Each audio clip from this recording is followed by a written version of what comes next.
The following presentation was recorded at the 2025 Southeast Linuxfest in Charlotte, North Carolina. It is licensed under a Creative Commons license. For more information on the Southeast Linuxfest, visit www.southeastlinuxfest.org. Come join us next June.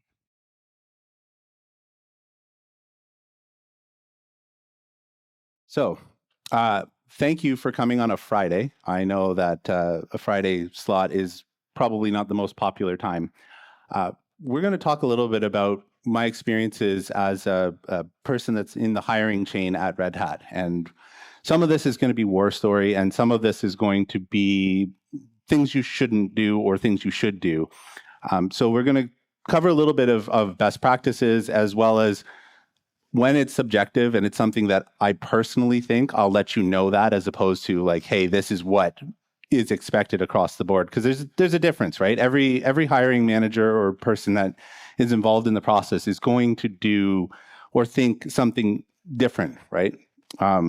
It ranges in the gamut from, I want to see how personable you are, to I want to drill you on your technical skills. And I've seen both sides at Red Hat. And so part of this is stuff we look for, and part of this is my personal opinion. So we're going to walk through the resume, because the resume is really like your introduction to the world, right? How do you get our attention? So we'll talk a little bit about doing some interview prep, and we're going to talk about the actual interview process, which will take kind of the last 4 slots there. What I want to draw your attention to is be thinking about why you, because ultimately, you're trying to sell yourself. There's a reason why you're the best fit for this position, and you need to be able to draw that line for us. But before we get there, you have to beat the screeners. So let's talk about your resume. So this seems like it would be 101, but read your own resume, okay? Like, it's ridiculous to me the number of people that come through and they actually haven't read the resume, or at least recently, or they didn't know which version they gave to you. And that leads to a very bad impression. Like so I see about 12 people a month. I see somewhere in the vicinity of a couple hundred resumes out of those 12. Like, I pulled 12 out of several hundred resumes, right? And so when I'm going through this, I'm reading your resume. If I know it better than you, that's a problem for you, right? I don't expect you to have it memorized, but in the last several months, I've had at least 2 or 3 candidates where I directly reference something that is right there on the resume, and they don't have any idea what I'm talking about. So with that in mind, try to think about like keeping a copy of your resume, whether it's a physical or a digital one, right? I'll try and straddle both lines, because a lot of this is, we do a lot of virtual interviews these days. Especially the Red Hat team is very dispersed, and we probably are only going to bring people together in a room at the 3rd or the 4th interview, or, for some exceptions. So there's a good practice for being in person as well as being online, right? But keep your resume handy. One of the other things that can be a challenge is like if you have a gap in your resume. So you took some time off, or if you're a contractor, and we see lots of those, sometimes it takes you a couple months or longer to get a new gig. And that's okay, right? That's not necessarily a red flag, but you do need to be able to think about, if they ask me about this, what am I going to actually say here? Because a lot of people don't actually think about filling in those gaps. That's really important, because we're talking about, I'm hiring less than 5% of the people that I read the resumes for, and even less than that if I think about it, because I'm pulling 5 to 10% of the resumes I read, and then we turf 90% of those after you just failed at the interview process. So it's important for you to think about the types of questions that someone might ask you in an interview. If you are on the other side of things and you see that someone is got an 8-month gap, well, your first question is going to be, well, what happened at the last employer? Did you leave, or did you get fired? And if you left, like, what did you do with your time? Like, these are reasonable questions. We may not ask that, right? Most of the time, I don't ask that question. It has to be some sort of substantial reason for me to do that. However, anticipate that, and you might even offer that answer so that you're not you don't leave that question in the mind.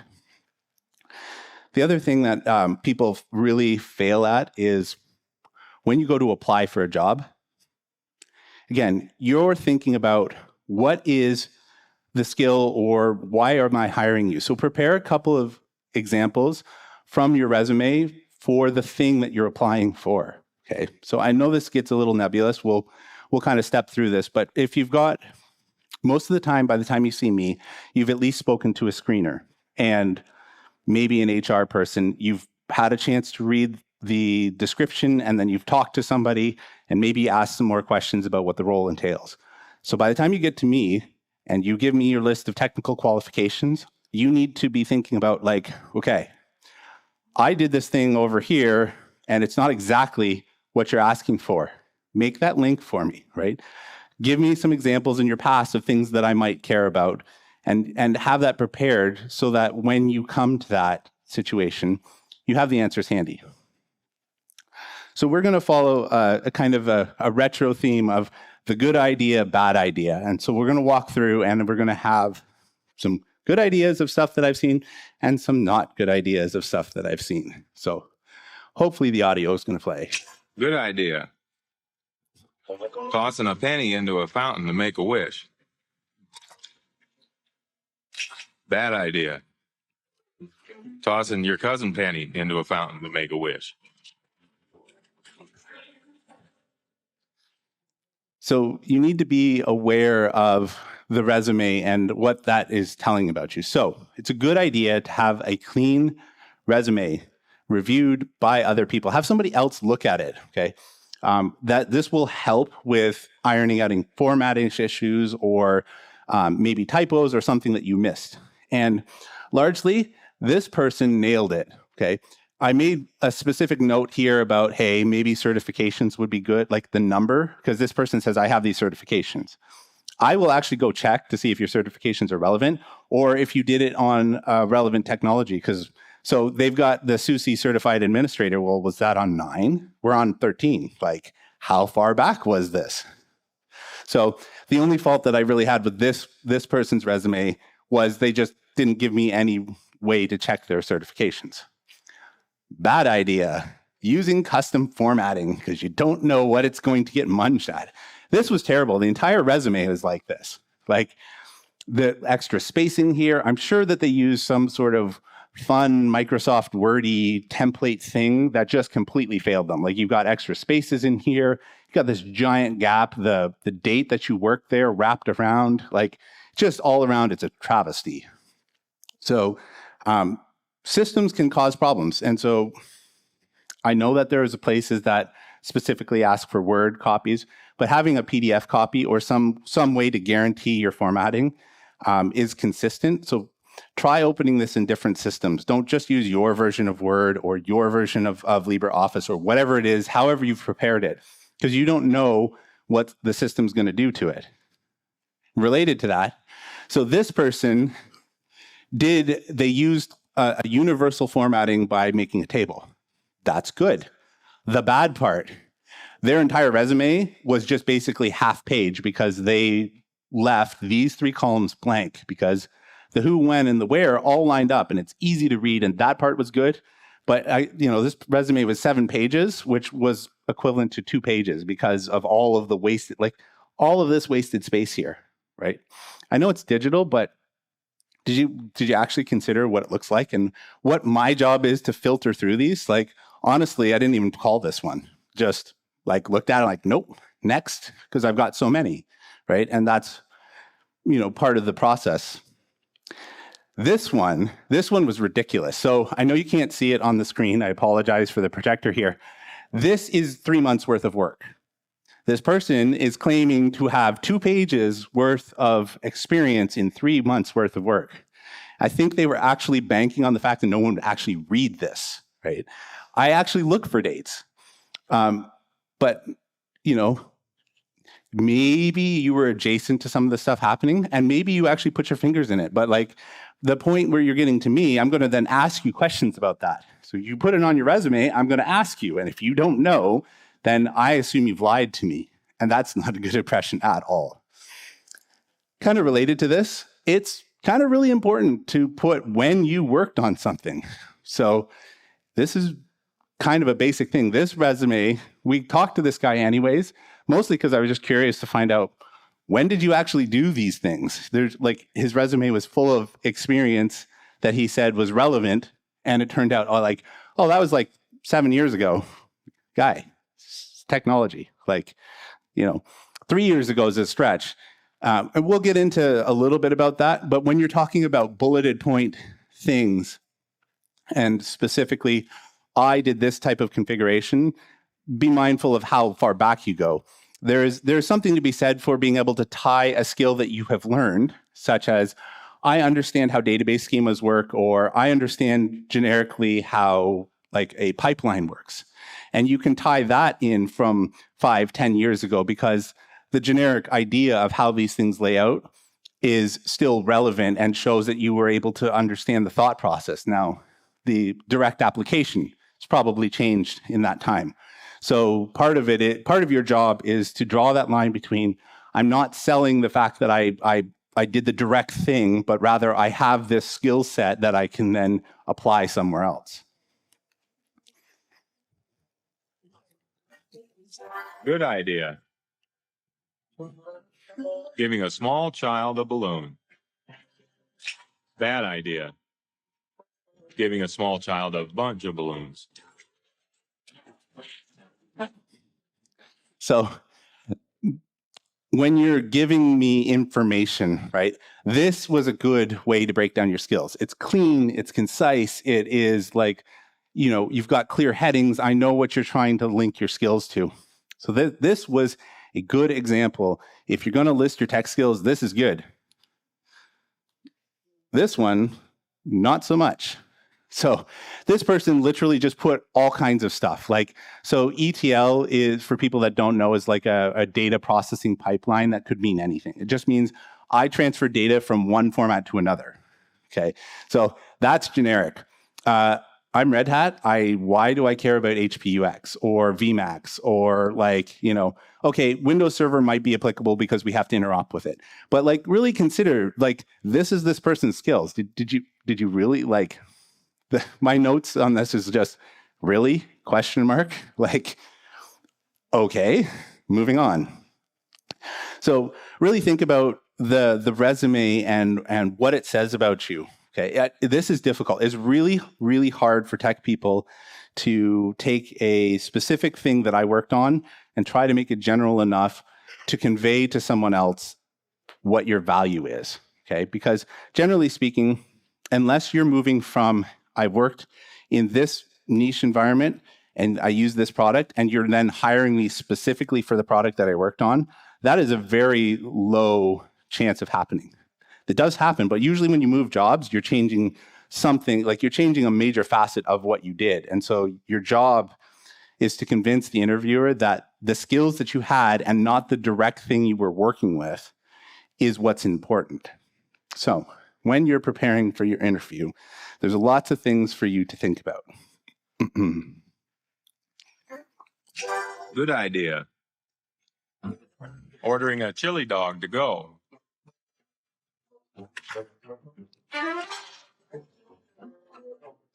Bad idea. Ordering a chili dog that makes you go.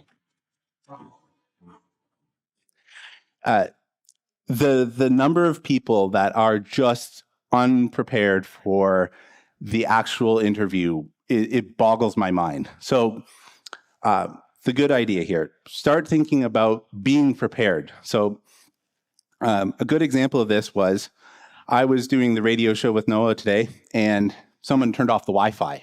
And we were live on the air, and the network just went, and it was gone. And he immediately had an Ethernet cable that was readily available. It took us 10 seconds to get back on the air. He was prepared, right? In the content of your interview, test your camera, test your microphone, make sure your internet connection is good. So I had one guy who, I've never actually witnessed somebody visibly break out before. We asked him a question that he couldn't handle, and he started pouring sweat. like instantly. He went from like normal complexion to like his face was wet. Okay. And he then started to fake an internet connection. He just, oh, I can't hear you. What was that? Can you hear me? And then he would start fiddling with things, which obviously he made the mistake of accidentally replying to us from time to time. So we knew that the audio was coming through. And then he just disappeared and never came back.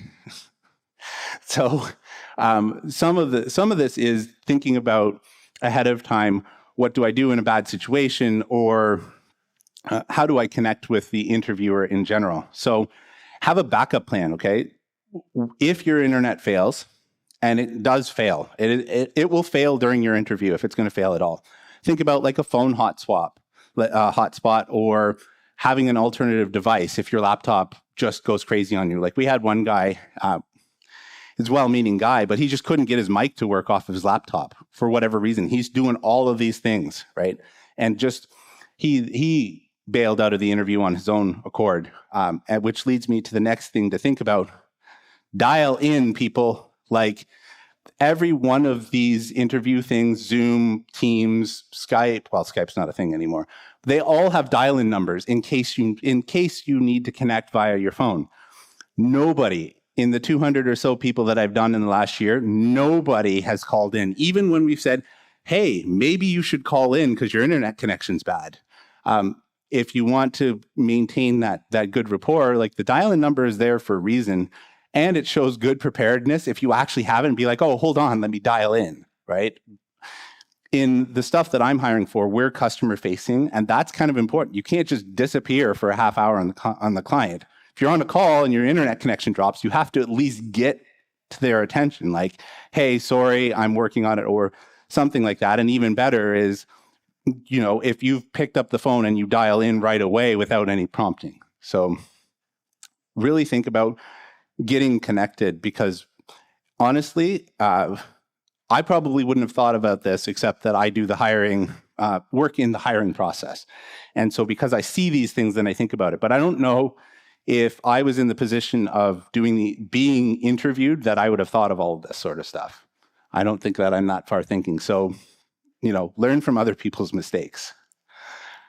Bad idea, YOLO. Just have no plan whatsoever.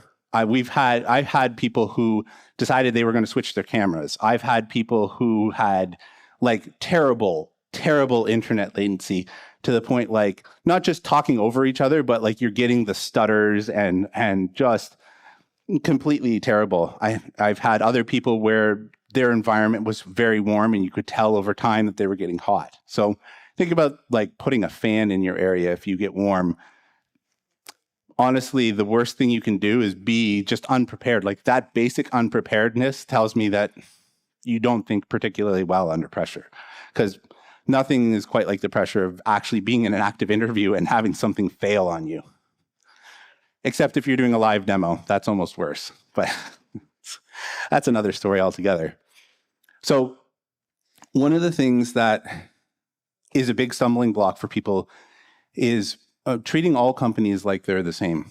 And this is always apparent when you get a person who makes assumptions about the corporate culture or about the culture of the people who are doing the interviewing. Now, this is not like any kind of cultural sensitivity messaging that I'm giving you. I'm just think about it, right? Red Hat is an open source company. We're not the same kind of culture as IBM, which means that the interview process looks different. We're not Google, we're not Facebook. We have a different thing. Each company has their own set of values, and most of the companies will actually give you some way to find that out, especially if you're talking to any of the big people. There'll be stories from other people who've interviewed. There'll be like Red Hat posts, blogs about people, like things that we look for. Most companies do. But on top of that, there is also the idea of trying to guess at the culture that the person comes from. Now, I know that that's not politically a thing that we're supposed to do. However, it is impactful. So one of the ways that I tell people about this is like, if you are interviewing at a Japanese company, for example, they don't shake hands, they bow. They might make the exception for the Westerners, But in general, that's just not the way that they greet each other. My real world example of this is so there was a panel of 3 of us, and we were interviewing this guy on his last stage. And he pulls up his chair and he sits down and he's like this. And then we ask him a question and he goes like this. And then he's doing this. And his voice and intonation are subdued and he looks like he's bored. Now, this particular gentleman was from Eastern Europe, and one of the people on the panel on our side is also from Eastern Europe. So we always have a huddle after the interview to, what was your impression? And like, we do that before we write up our results just to find out what other people are thinking. And so this guy on our team was saying, that's just kind of the way that they do things there. He's not bored, he was thinking, and they just take a very relaxed, like, that's just how it's done there. Where the 2 of us who grew up in the West were like, this guy's bored out of his mind. Like, why is he talking to us? And so some of the things that may be difficult for us is to kind of curtail the things that we might do. So I'm Canadian, I say a lot, and I say please and sorry a lot. And for some people, that actually really drives them crazy because we say sorry for everything. You bump into me, I'll say I'm sorry, right? And that shows through on the interview, and people will actually actively pick on us for it, kind of in a good-natured way. But working over here in the US, I've learned to tone that down because that really sets you apart. And the thing you don't want to be set apart for is looking like you're not integrated, like you are so far outside of what the normal for that culture is, right? That's kind of a silly example. But it kind of leads into the next point of there are language barriers, right? And between the US and Canada, there's not a ton, but we have sayings that we use that they don't, like, just don't land, right? You have no idea what we're talking about, and vice versa. And so we had one person that she, honest to goodness, just said buzzword bingo. Like, that's all. It was not a sentence. It was just a string of buzzwords. And I thought, this can't be true. So I turned on the closed caption in the meeting, and I was watching. I was like, no, she's literally just saying buzzwords. And she did it for 2 minutes straight. It was just like, it was mind-boggling. And so this kind of brings me to the point of, like, there are language barriers that exist, and you may have an accent, or the people that you're talking to may have an accent. So don't forget about subtitles if you're doing this virtually, because that'll help you a lot. And I kind of mentioned this before. There are different, like, interview styles. So there's behavioral and there's technical. Sometimes there'll be case studies like, hey, what did you do in this type of situation? You never know what you're going to get, because even inside of Red Hat, the way we conduct our interviews is left up to us as long as we're within the broad boundaries. And so I'm going to be more behavioral based, and some other people are going to really dig down deep into the technical. And so you have to prepare for both, because you don't know what you're going to get. So don't just come in thinking you're going to tell me about how wonderfully you set up this giant database cluster and you did this multi-site replication, and maybe I don't care about that. And I'm more interested in, like, look, your resume says you have the ability to learn something. I need to know, are you going to integrate with my group? So keep water nearby. And if you can, do something to ensure your environment is comfortable. Get a fan, or, if you've got a noisy environment, that's also distracting for us. So we've had people, and probably because parts of the world don't have air conditioning, so they have their window open, and then you hear the sirens go by, and nobody can hear anybody because there's a siren going by in the background. Like, we understand these things, right? If you can do something to minimize it, think about that ahead of time. The other thing that I thought was kind of interesting is people don't consider what's behind them during an interview, even when you choose like a virtual background. So we had somebody where I just couldn't get over, like, the weird color splash thing that they had in the background. It was quirky, and, like, honestly, I don't deal well with pastels. It was like pinks and blue pastels and stuff like that. And Like, instead of looking at the applicant, I'm staring at the thing around the applicant and going, really, like, that's a pretty, like, just drifting off, right? And I do this as part of my job, and I still fall into these traps, right? So your background matters. It's okay to have like a Mario thing or something as a talking piece that someone might decide to address, because it tells something about you without telling something about you. But then there's also something to be said for, I'm a 50-year-old man and my entire wall is like bobbleheads or something like that. Like, that's great that you have that passion, but like, what is that giving the impression of when you first are stepping out? So you need to think about what's happening in your background. So I'm going to take a brief beat here and give people time to digest, because I talk fast. And if there are questions, please interrupt me. My style is just, I'm here to facilitate whatever you want to talk about. This is just a guide. If we don't finish the rest of the slides, I'm not bothered. So if you want to just open up dialogue, we can do that, or I'll just keep charging along. Sure.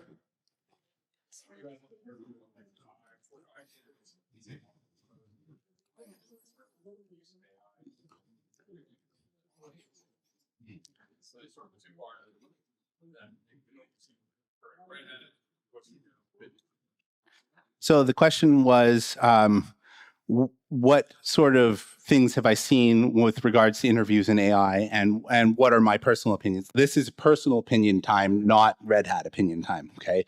I absolutely have seen the AI come up in interviews.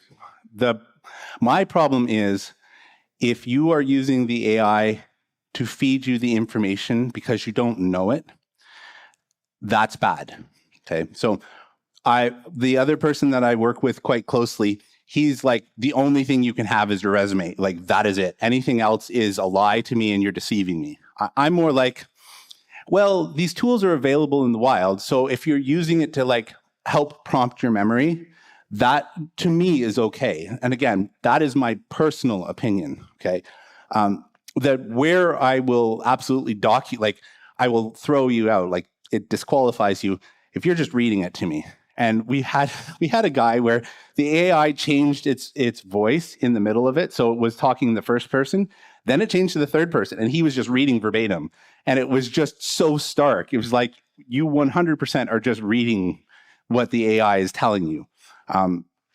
And you encounter this additionally when people are asking clarifying questions, or they go down a rabbit hole that had nothing to do with what you said. Like, the AI has obviously keyed off on a keyword and has just like gone to town in the wrong direction, because that happens too.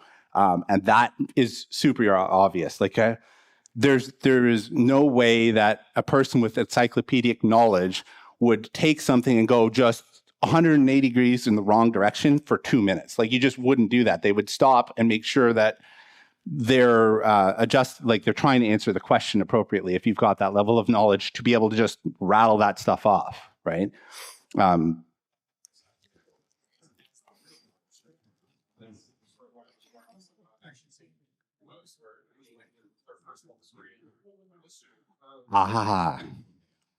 So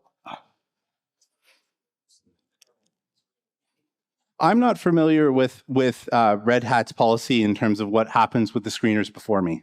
So I honestly don't know. I would think that we don't do that. That just doesn't seem like it's possible that we use it to sort out resumes, but not as the additional like the initial first person interview. But I honestly don't know about that. It's a good question. There's a lot of conversation around AI. Like I said, there are some people like, it will automatically disqualify you if you look at all like you're getting information other than from your brain. I'm slightly more pragmatic than that. So we'll talk a little bit about the actual process. Kissing a loved one. Bad idea. Kissing a total stranger.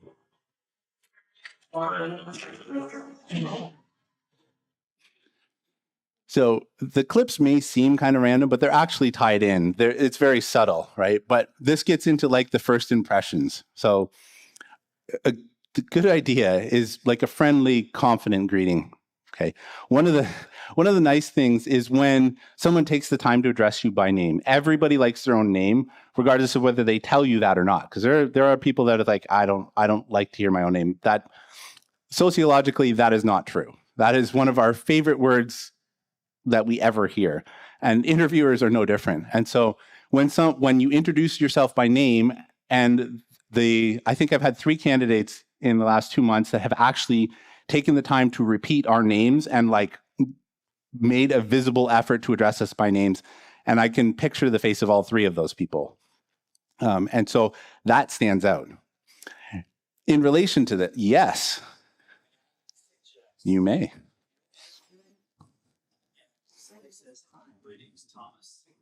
Don't say hi, Tom. Mr. Cameron, a longtime Red Hatter, boomeranger, I might say. Yes, that is true. If I introduce myself as Steve, and if you call me Steven, I'm not going to be super fussed about it, but like you didn't hear me then. It's not just the. Oh, okay, so you're just presuming, that sort of level of intimacy. Give me a diminutive term, yeah. I say it's X, and you say something else. I'm like, come on. So yeah, it is disrespectful, right? And it, to me, it's just more like you just are not paying attention to that you strike me as the person that's going to tell me you know the problem before I finish defining the problem for you. That's how you strike me when you do that. That is an excellent point. Thank you, Mr. Cameron. Kind of related to this, you need to stare at your camera. It's stupid awkward. It really is. You staring at your own camera is so hard because you want to look at the eyes of the people who are on your screen, but that makes you look like you're looking down. So stare at your camera, as hard as that is, or at least as much as possible. So I put my speaker's notes in, like, if I'm doing it virtually, I'm not using the entire screen. I put my speaker's notes in like a little box right underneath of my my webcam when I'm doing like virtual presentations for that exact reason. So it looks like I'm looking directly at you. If you're in person, you do like a handshake is traditional, at least over here. It's really hard to define what a confident greeting is online, but try to be confident. Like, you can't get in there and get like a lot of energy, but circling back to using the person's name, that can be a form of a confident greeting, right? And the other thing, actually express enthusiasm for why you're there. Like, I'm happy to be talking to you. When I joined Red Hat back in 2016, I'm not kidding. I told them, I will work in your mailroom. I just want to work here. And I was serious about that. I actually took a pay cut and like a title cut to join Red Hat. I really wanted to work here. And so I'd like to think that had some bearing in me moving forward in the process. I have no idea. But bad idea, being disheveled. So I told you about the guy that was slouching a lot. We had one guy.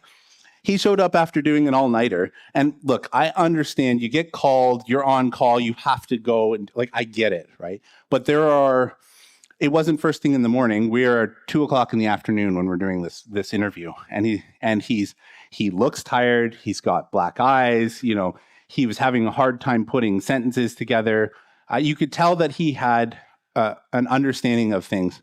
But then he's like, yeah, I'm tired. I was up all night. I had to do this thing. I'm like, I'm sorry about that. Probably your better option would have been, as soon as you know that, to send off an email, because especially at Red Hat, we completely understand that you have been on call. I can't change my first opinion of you, especially when I've got a giant stack of other people that I've got to get through in order to fill the position that I'm in, especially because for me particularly, I'm on a client site. I'll get to you just a second, which means I don't need somebody now. I need someone 3 weeks ago, and this is when we were able to get the client to agree to having somebody else join me. Yeah. Sorry, what?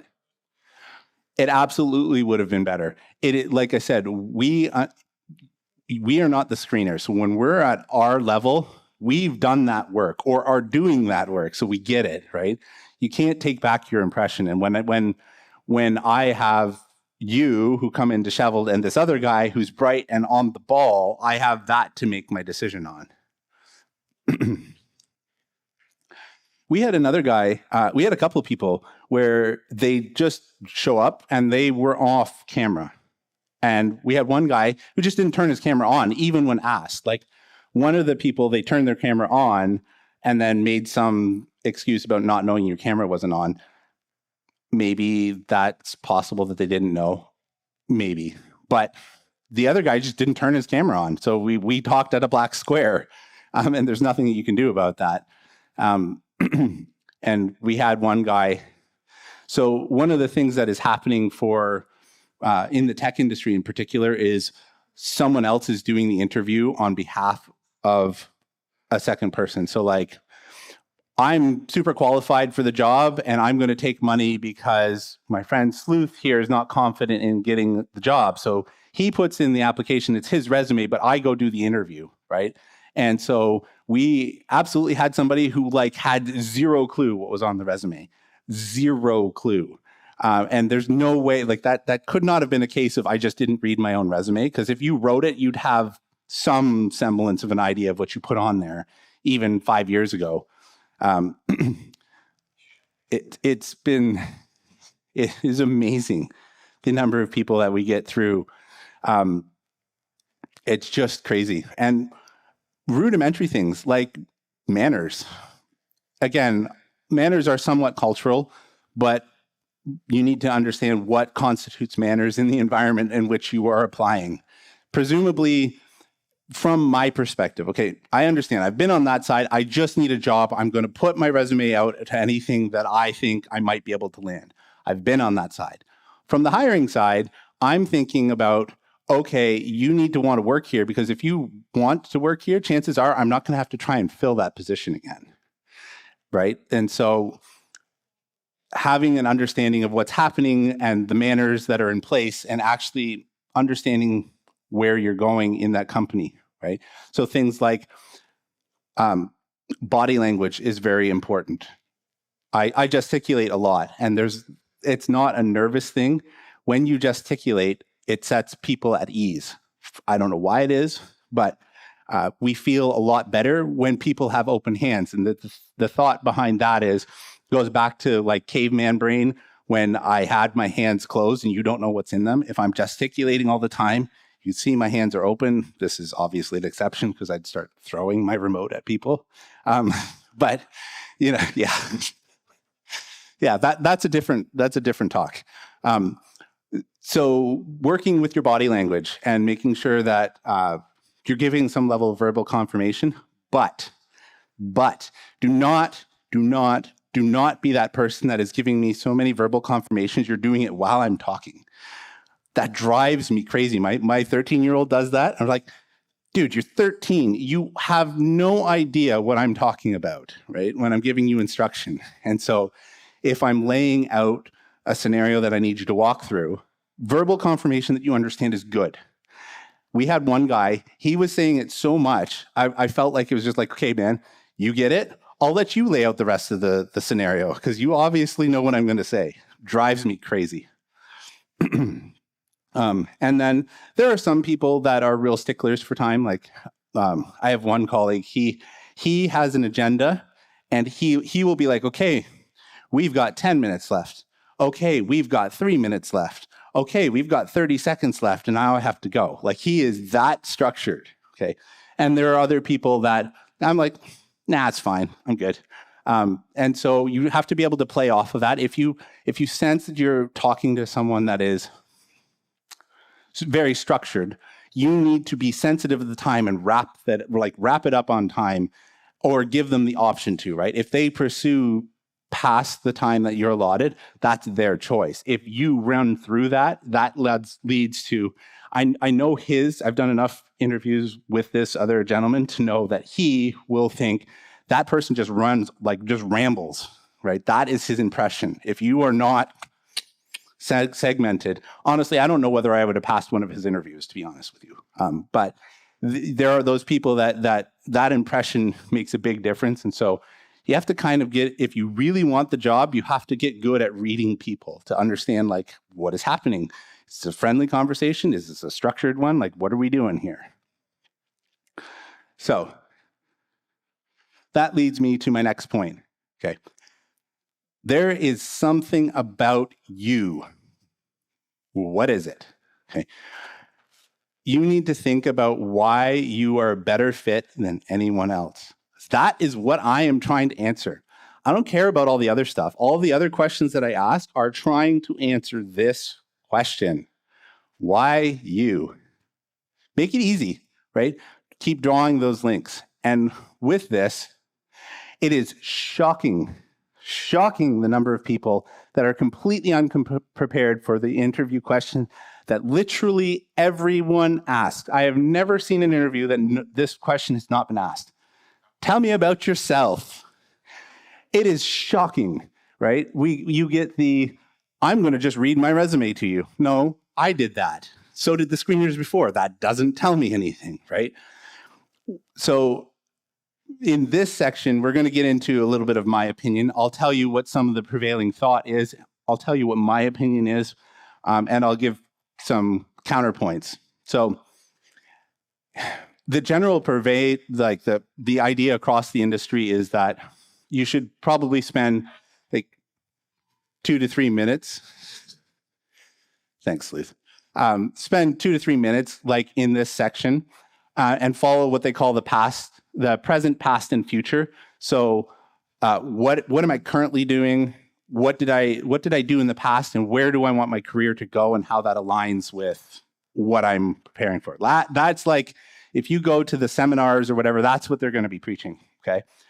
I'm not exactly in that camp. We'll talk about that in just a second. But regardless of the route that you go, you want to include specific examples that demonstrate what you think are your key skills, okay? Really silly.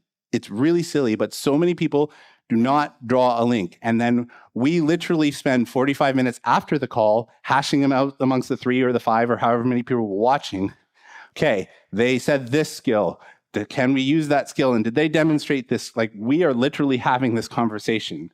I love it when the wrap-up's like, man, that wrap-up's 5 minutes. Like, he did this, and he did that, and she did this, and she has this skill. Of, like, that is fantastic. I can get off and go do something else. Now, this is the subjective part. I like stories. Tell me a story, okay? You should have stories that engage me in an understanding of what you're trying to tell me. So think about several stories for any type of situation that you want to convey to me. Now, I'll give you an example of what I did at Red Hat in a minute, but you need to keep connecting your story about you back to the role and the value that you're providing. Okay.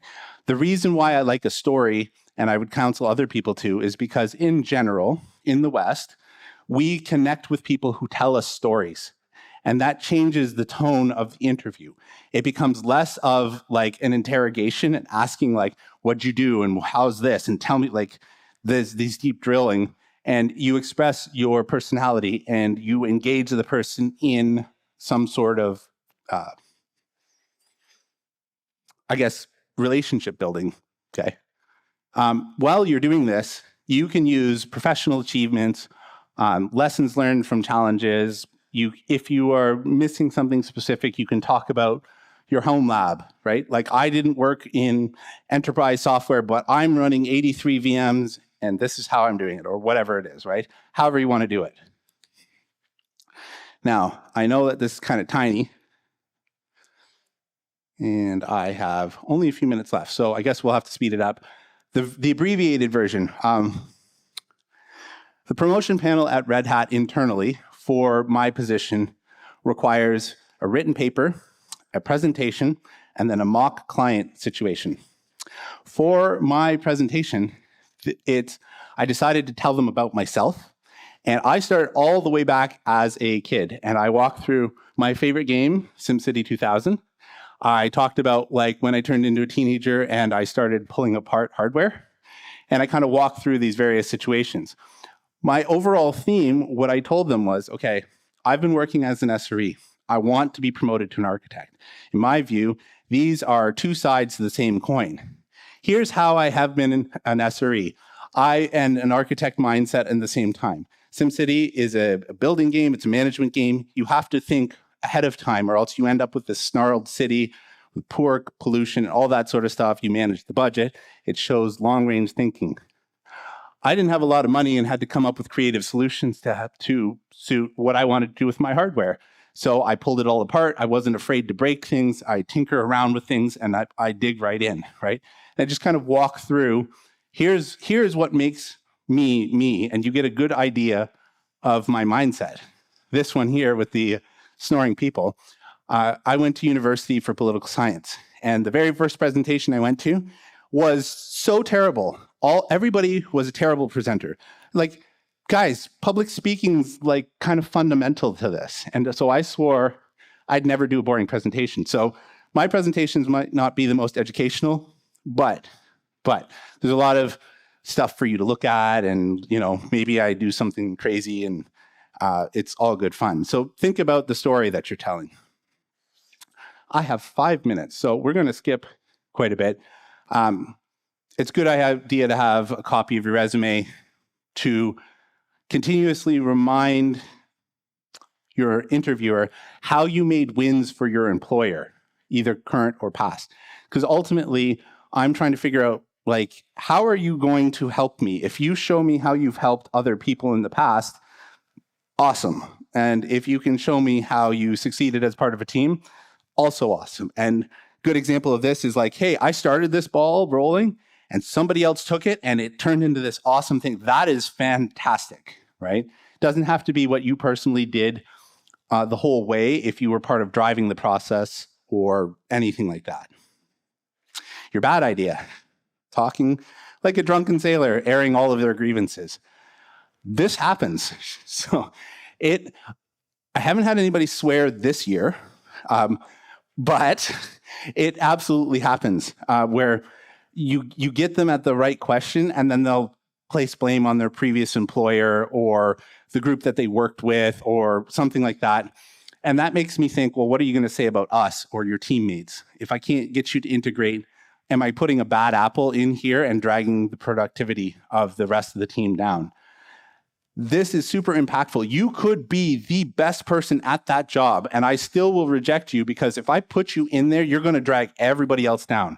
I would much rather have a lower skilled individual who slots into that team, and the team is not resentful of anybody else across it. That team will be better functioning than adding a superstar that just completely trashes the morale. And don't forget, the tech industry in particular is very small. People move around and they come back, and you never know where you're going to run into them. This one drove me crazy. So don't claim to be an expert on things that you're not.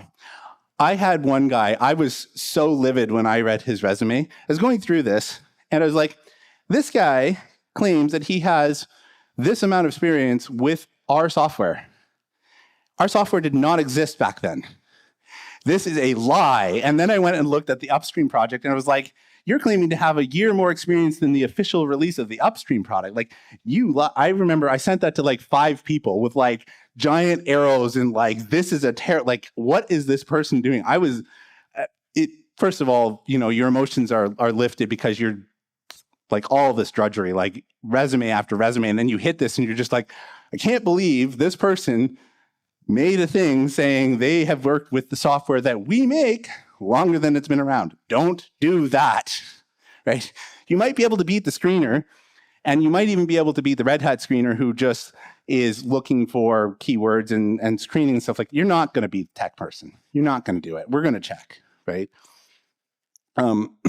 Speaking of not being able to take a breath, we had one person. So when I watch movies, I'm the type of guy that if they are asphyxiating or drowning, I hold my breath just instinctively. And we had one person, she talked so much. I was getting mild palpitations listening to her. Like, I was breathing heavy for her because she's like, good Lord. We said, how's it going? And she went boom for 5 minutes straight. And just like, I couldn't tell where the words went and ended and began. It was just like, and we had a few people that as soon as you said, tell me about yourself, they gave you the entire litany of their entire resume in 30 seconds. But they covered everything in the 11 pages in that 30 seconds. Like, I don't know if this is cultural, and whether, because I noticed that it was a pattern from a certain section of the world.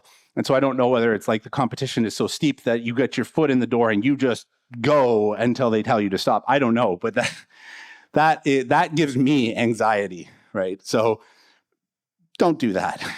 I would much prefer, and that's why I'm perfect for the job, as opposed to like, here's an essay in 30 seconds, which is ironic coming from me because that's how I speak. Yeah. If you can't tie in your life story to the job, yes, don't do that. So I'm skipping a lot of my good idea, bad ideas for time. Targeted answers. Okay, it's a really good idea. You're given a question, you tie the question. So it might be a question about something on your resume, tie it back to the thing that you're applying for as best you can, right? Because in my head, I'm trying to figure out if thing I've asked you is useful for the role, right? And if you draw that link for me, my mental drain goes down a lot. So I mentioned this before, like if you lack specific experience, you can discuss transferable skills. So like I have a home lab, or we didn't scale quite that big, and kind of draw out that experience, because while you might not get this project, I will remember that you had enough motivation to go and try this thing on your own. Don't do buzzword bingo. I kind of jumped the boat on this one, but yeah, buzzword bingo is bad. I don't expect you to know everything. Okay, so this is subjective. There are some people that will knock you if they ask a question and you don't know the answer. There are people that will knock you for that. I think most people are a little more relaxed on this. We ask you a question just to see where the edge of your knowledge is, not to trip you up. So don't panic. Okay. One of the best candidates, and we hired this guy. I'm very glad we did. He worked through a problem audibly. He was just one of those guys that babbled to himself. And you might think that's a negative, but we were able to watch his thought process as he was tackling the problem. It's kind of like math and showing your work, right? And we're like, wow, this guy, like he walked through, we gave him a really tough problem. He walked through it. He didn't get the right answer, but we saw how he was working through it. We're like, this is the guy, right? So it's okay to stop and think. And it's also okay to ask clarifying questions. So if you need more context, or if you just simply want to show your curiosity, okay, it's okay. One of the things we look for, and again, now this is specific to my department, but we need to ask clarifying questions of the client. We can't assume what the client is telling us. We have to actually go get that information. So if you're going to ask me for clarifying information, that's wonderful, because that means you're going to do it and get the right answer, right? Or you're going to get to the right answer. And now I'm running low on time, so I'm going to kind of wrap things up. Make sure you tell them you want the job, okay? So I don't know, this gets lost so much. It's just people like, cool, thanks, and leave. So it'd be nice if you actually expressed that you really wanted to work with us. And the other thing that people forget is that you're almost always going to ask if you have questions, okay? Having questions specific to where it is, whether it's about something you heard in the interview or something, is really good. If you're looking for generic things, it's like, well, what does success look like in this role after 6 months? Like, how do I know I'm succeeding? That's a good thing, because you're showing that you have the employer's interest at heart. You think about like, what is good for me is if you ask something like, what are the challenges facing the team that I'm going into, right? Because that shows you want to dig in and get to work and help, right? And fill that hole that I'm trying to fill. And I don't have time for the rest of this slide, so we're going on. Say thank you, okay? I've had one person in the last year send a thank you note, and I don't even know how they did it because we didn't give them our email. He somehow got us a thank you note, and that stuck with me. And I still remember the guy's name and his face because he took the time to just like, hey, thank you for doing this. It's also your opportunity if there's a question that was asked and you went and figured that out, put that in there, right? That shows like you didn't just disregard the question. You actually cared enough to go. So I'm sorry I talked long. I have time to chat afterwards if people want to just ask questions, or you can feel free to go on to the next people because someone has here in 5 minutes. So I'm done now. What's that? Then I'm getting out of here.